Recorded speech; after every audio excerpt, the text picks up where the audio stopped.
So, sagutin natin yung mga comments dun sa nag-trending ko na video tungkol sa Necotione. Doc, nakakasira ba ng liver? Sa glutathione by Kat Melendez. So, hindi po nakakasira. Actually, baliktad. Di siya nakakasira. Nakakatulong pa siya sa sakit na kung tawagin ay NAFLD or Non-Alcoholic Fatty Liver Disease. Ang ibig sabihin lang yan, yan yung nakikita natin sa ultrasound na fatty liver. Yan, nagkakaroon ng maraming fat deposition sa atay. Pwedeng dahil sa diet natin, malakas tayo sa mamantikang pagkain, pwedeng malakas tayo uminom ng alak, or pwede rin namang dahil sa diabetes or hypertension. Since ang glutathione ay very potent antioxidant, nakakatulong siya sa pagre-reverse ng fatty liver. Actually, according dito sa study ni Yasushi Honda, efficacy of glutathione for the treatment of non-alcoholic fatty liver disease. The patients who were treated with oral administration of glutathione, 300 mg per day yung ginamit nila na dose, for 4 months showed a reduction or pagbaba ng ALT levels as well as triglycerides and ferritin levels. Yung ALT, kung kayo po ay nagpa-laboratory na dati, in-explain ng doktor yan na tungkol yan sa liver. Kapag mataas ang ALT,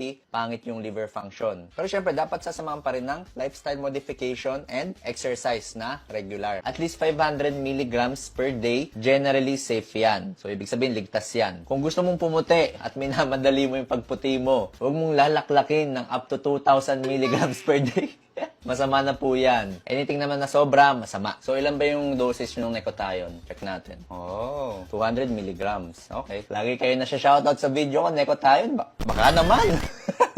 Skin purging. So, anong nangyayari dito sa skin purging, dumadami bigla yung mga tagyawat nila. So, alamin natin, paano ba nagkakaroon ng tagyawat? So, remember, nagkakaroon tayo yan kapag nababarahan yung hair follicles natin. Ano yung bumabara doon? Yung sebum and yung mga dead skin cells. Yung Necotione kasi, actually, kahit ano namang glutathione sa market, pinapabilis niya yung turnover nung skin natin. So, ang ibig sabihin lang nun, yung mga new skin, sila na ngayon yung umaangat papunta dun sa surface. Kaso, ang consequence nito, yung mga dead skins, sila ngayon yung naiipon, and ang tendency nun, magbabara sila sa mga pores. Hindi naman lahat nakakaranas nito. Yung iba, wala silang naranasan na purging. Yung iba, sobra silang mag-purge. Advice ko lang, damihan yung inom ng tubig. Yan. So, of course, dapat kung meron tayong iniinom na any supplement, dapat talaga dadamihan yung pag-inom ng tubig. And of course, kung let's say, 3 months, 3, 6, 9, 12 weeks, hindi pa siya nawawala, or 6 weeks, hindi pa siya nawawala, better consult your dermatologist.